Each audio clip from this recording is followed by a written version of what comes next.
Hey, what's up, guys? Welcome back to another match review. Operation Arsenal is back. We have a 1-1 draw against Benfica, technically away, although it's at a neutral ground.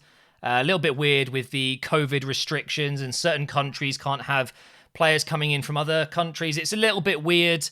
So technically, both teams were away today. The next leg is also a neutral venue. Where is that one? Is it in Greece? I think it might be. So we're not going to technically play at home, but you know what I mean. We've got an away goal. It was a little bit of a weird one tonight because we've got Aubameyang, who was seemingly back to his best in the last game. He got a hat-trick. And then what happened tonight? What happened to Aubameyang today? I don't know, man. He had 3 chances. I'd say 2 very good chances. The first half chance, oh my God. If you like to meme and joke and troll about Aubameyang's terrible season, that might be the best chance you've got of riling up the Arsenal fans. That is one of the worst misses I've seen. I mean, I was getting flashbacks to Monaco, when we played against Monaco and we had Giroud up top. One of the best but worst performances I've ever seen from a striker. He had so many chances. He did so well to get himself in good positions to have a chance. That takes a bit of skill. You know, you've got to be in the right place at the right time, make the runs. But my God, the finishing on that night was atrocious. I will never forget that Giroud performance. Today, I don't think it was as bad. I mean, it hasn't got us knocked out just yet, but Aubameyang missed some absolute golden opportunities. We should have won this game. It's as simple as that. We've conceded a goal to a penalty, which was a penalty, but harsh. You know, the cross comes in and you've got Smith Rowe kind of putting his hand up to cover his face. I mean, it's quite a natural thing to do, but according to the rules of the game, doing that is unnatural in football, and it's a handball and it's a penalty. It's in the box. So by the letter of the law, I get it, but it is a bit harsh, and the penalty wasn't the best. Leno was very close. He should have saved it. I'm not going to lie. Leno should have saved that.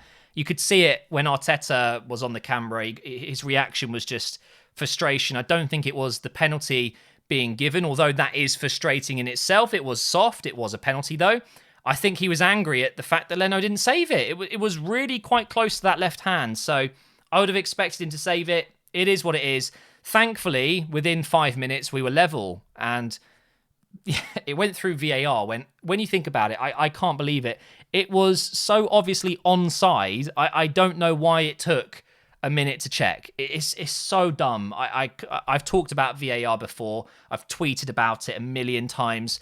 I'm not a fan of the way we use it. I'm not a fan of VAR in general. It wasn't offside. The linesman hasn't given offside. Get on with it. You know, it was so clearly onside. Great move. Odegaard with the pre-assist. He puts it through, and then Cedric plays it into the box. And yes, the ball goes level with Cedric, and Saka is running to the ball. Therefore, it's physically impossible for it to be offside, really. Otherwise, Saka would have had to come back to get the ball. But he puts it in 1-1. Saka had another chance today, which he shanked wide, but once again, proving that he is one of the most important players in this team, and that was the 2 goals. Otherwise, not much to talk about other than this one thing. Let me just get the stats up. So, have a look at offsides, guys. 8 offsides. 8! In the first half, we had 7 offsides before the 40th minute. Now, it wasn't too long ago. Who remembers the North London derby where Bellerin and his foul throws, okay? We had a phase where we seemingly could not throw in a ball. It was constantly being given as a foul throw. So we had to relearn how to throw the ball at Arsenal Football Club. Well, now I'm expecting on the training ground to have a ton of practice about staying onside. They should be all sent home with a rule book today, and they have to read extensively the same sentence, the same paragraph over and over again. If you are played the ball in an offside position, it is against the rules. Stop being offside. You're getting paid 50 to 250 grand a week, whoever the player is, depending on how important they are to this club. And they can't stay on side. It's a bit remarkable, really. 8 offsides in a game. 8! I mean, it's remarkable. It really is. That is the best word to describe it. It's almost unbelievable. How does that happen? Most of them weren't even close either. Honestly, maybe 2 or 3 of them, we know, a little bit offside, but some of them were literally a metre, 2 metres offside, and I'm just thinking to myself, do we know the rules of football? It's, incredible. I really, really hope that isn't going to be returning to our game anytime soon, because most of those offsides are just laughable. Let's talk about Willian. There isn't a game that goes by where he isn't thrown in and everyone goes into meltdown. Oh, here we go. Willian's on again. Let's talk about his contract, because there are some rumours, or at least just some people thinking that possibly there is something in his contract that is forcing Mikel Arteta to play him. Now, it wouldn't surprise me if it's somewhat true. You should see some of the clauses players have in their contracts these days. There are some amazingly weird clauses out there that restrict who can sign them, how many minutes they play a season, regarding injuries and stuff like that, of course, or excluding injuries, I should say. I think that when we signed Willian, there is a minimum amount of games that he has to play, start or not, whether it's coming on as a sub. I heavily believe that there is something in there, because, again, he's being brought on with about 4 minutes left when we don't need a Willian. Well, when do we? It's a funny one. I really believe that this was another example of Mikel thinking, right, that blimmin' clause in his contract, let's just knock off another appearance. Bang, send him on. He's got one less now. It's becoming a bit of a meme. It's one of the worst signings I can remember. I was talking to Ellen about this, because I talk at her. She doesn't listen necessarily, but I have to vent to someone that isn't online sometimes, right? And I was saying to Ellen that I think Willian is probably my most hated player I've ever seen in an Arsenal shirt. I am so passionately against Willian. Nothing wrong with him as a person. He's a great guy. He does lots of charity work. I've seen him do loads of brand deals with Need for Speed, and he's a cool dude, right? He's a Brazilian player. He's had a fantastic career, but I have never despised a player so much at Arsenal. It's just the way he appears on the pitch. It's purely a footballing thing. I dislike him for footballing reasons. You hear that managers saying that all the time. He's not playing because of footballing reasons. Well, I hate Willian for footballing reasons. He slows us down. He gives away the ball way too much, and we're paying him 200 grand a week, apparently. It's a bit of a messy situation. He came on and did nothing, pretty much. But that's my thoughts on Willian's supposed clause in his contract that means he has to play a certain amount of games. I'm guessing it's something like, if Willian is not suffering injuries throughout the season and it isn't out for a long period of time, he should play at least 20 times this season, minimum. There is something in there like that, because or he's got Arteta's nudes. That's the only other way. He's texting him before the game, play me tonight, boss, or your little winky is going out on Twitter. That's also a possibility at this point. He's blackmailing him. Let's talk about Martin Odegaard. I had a weird comment in my stream. Someone said that he didn't think he had a good game.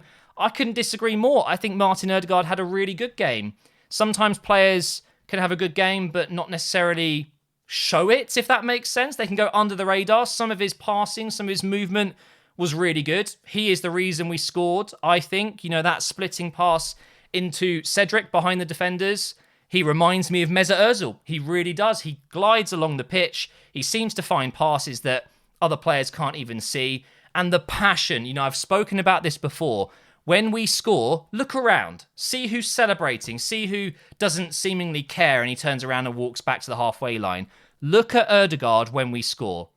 He is, I remember Ceballos doing it recently, fist pumping. He's so happy, relieved that we scored. And then there's a few other players that are just like, cool, I'm off, back to the halfway line, let's kick off again. And that's fine, we were chasing the game. I get that maybe some players are like, right, get the ball, let's go. But I like to see a bit of passion, and I liked that. Well done, Martin Odegaard. Someone asked me, would I have him or Smith Rowe? That is a very difficult question. I think Odegaard, short term, is going to be a great option for us. I think signing him permanently is not a bad idea, but if I had to choose, I think I'd go with Smith Rowe. He had another really decent game today. He looked a bit tired towards the end and he was subbed off, but I do love Smith Rowe. He's a raw talent and a Hale End Academy product, so I'd stick with him. But if we sign Odegaard permanently, it's great business. I like him a lot. And he can only get better. He hasn't had the best start. You know, he hasn't scored. He hasn't really made a huge impact. So I think there's more to come. Ceballos, Xhaka, solid games. I thought Cedric at left back did a really good job again. And Tierney came on, which is great to see. Gabriel and David Luiz were solid. Bellerin had a solid game as well. Leno made some great saves. Overall, whilst the result isn't great, it was a good performance. A solid 6 out of 10 above average performance where we should have won. Aubameyang will go home today very disappointed, I would say. He should be, because we won that game easily with his chances alone. So hopefully when we do play the next leg, we can get the job done, because getting knocked out now is a travesty. But then again, seeing Man United decimate Real Sociedad, you've got other clubs in the competition that I think are more likely to win than Arsenal. So yeah, we'll see what happens. But I'll be back on Sunday for the big one in the Premier League against City. Hopefully you guys can catch me live then. I'll be streaming half an hour before the game kicks off and another review after that one. So thank you for watching. Make sure you check out the Schalke episode that came out today. It's the last episode of Season 3. I'm still doing the vote until tomorrow. So if you want me to do another season, make sure you vote. And I'll see you in the next video.